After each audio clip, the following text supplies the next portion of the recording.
Hey everybody, it's Rob from Flailthroughs. This is Gundam Battle Operation 2, and this is a guest video from Maelstrom, which he titled Full Armor Gundam Ground versus the Raid Team. I don't think I've run this before. My organizational skills are not great, and yep, that's a Raid Team, alright.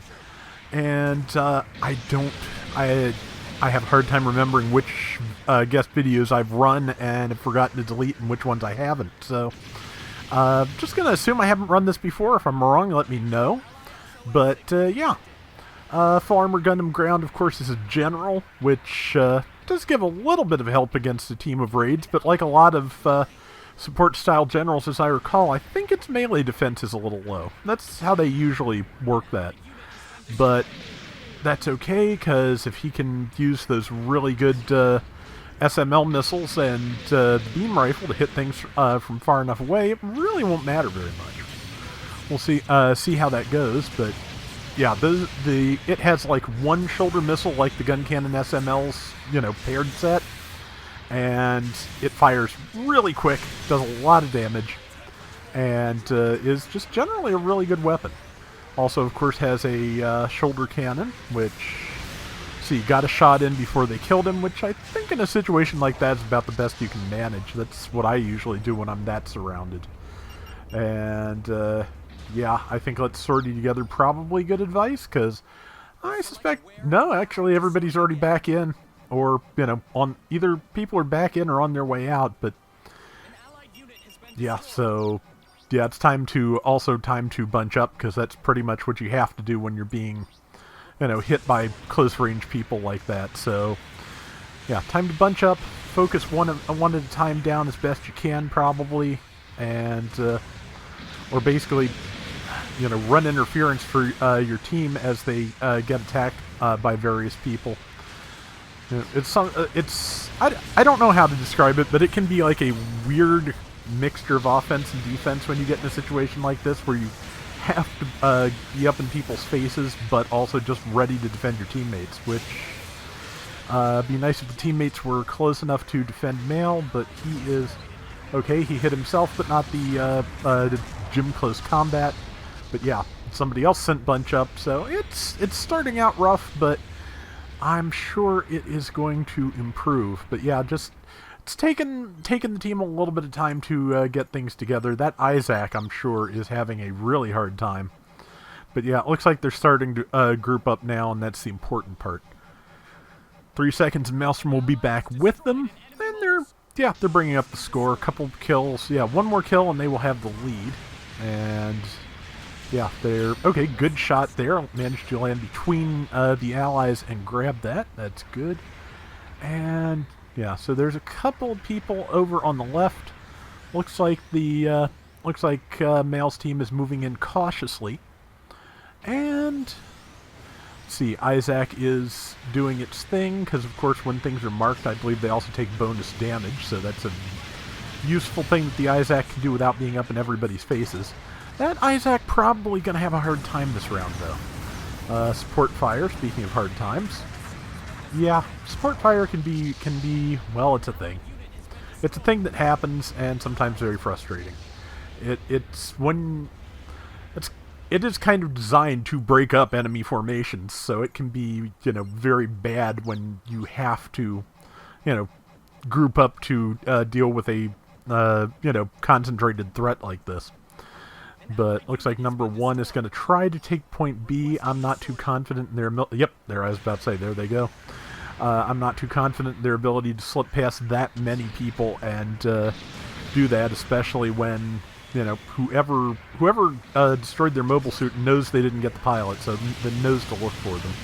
Sometimes just hiding between the buildings... That was a weird... Anyway, sometimes just hiding between the buildings can be a good strategy when they're looking for you like that. Just wait for somebody else on your team to provide some kind of a threat, and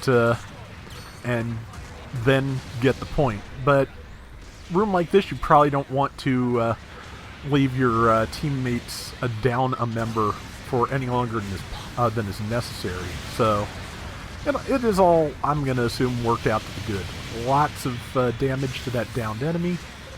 Out of the Gym 3 close combat's way.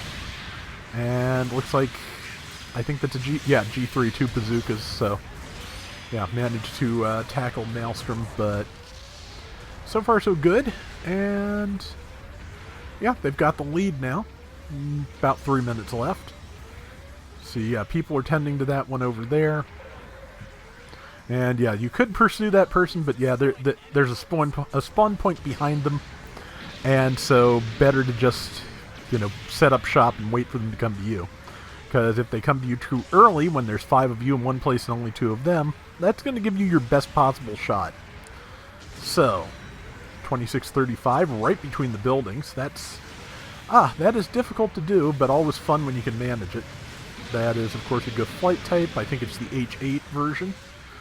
And, yeah, unfortunately can't really follow up because everything is reloading or cooling down.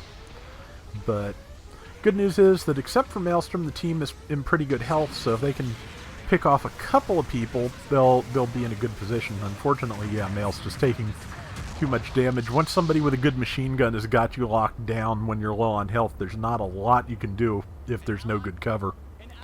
And since the, flight type can just weave right around the cover, yeah, you're stuck. A minute and a half left, but now that they've got the lead, they're maintaining it. And let's see what happens. Yep, they're starting to separate out again, so yeah, male ascending, stay close. It is good and important advice, because yeah, if somebody just drifts away, they're going to get picked off, so yeah, the only thing, like I said, the only thing you can do is just try and, do your best to cover for each other in a situation like that, because otherwise, enemy team is just going to tear you apart. Especially, with raids. They've got a good mix of raids here, too, because, yeah, the Goof flight type, it does plenty of good damage with its Gatling. G3 has lots of damage options, so it's not like they're all just going to sit there bouncing off of each other, stunning each other while they're trying to attack you. Sometimes the capabilities of the individual mobile suits is just as important as the type. And just things that work together that aren't going to knock each other over, stun each other, bounce off of each other, really kind of important. But yeah, someone's saying fall back for now, someone's saying tighten our defenses. Basically you kind of have to try and intercept them as they move in, because otherwise they're just going to overwhelm you. There's enough of a lead that if Mal uses himself as a sacrifice here for the last 15 seconds, which is what it looks like he has in mind, they will still win. But yeah, if he can keep them concentrated on him, it keeps them from rushing the whole team and killing them, hopefully. Also, it looks like he's going to live, so even if a couple other people don't... No, they made it too, so... Yeah, good finish. Everybody stayed alive. It was a nice one, so... Yeah, very nice. Let's see what the final scores look like. Maelstrom got top diversions. That does not surprise me, the way that went, but... see, also 5 kills, 4 deaths, 65,000 damage, and yeah, the fact they pulled it off, very nice. So that's going to do it for today's Gundam Battle Operation 2. We'll be back soon with more. Till next time, everybody take care and have fun. Later! So I did get the new chair, I got it put together. It's not bad.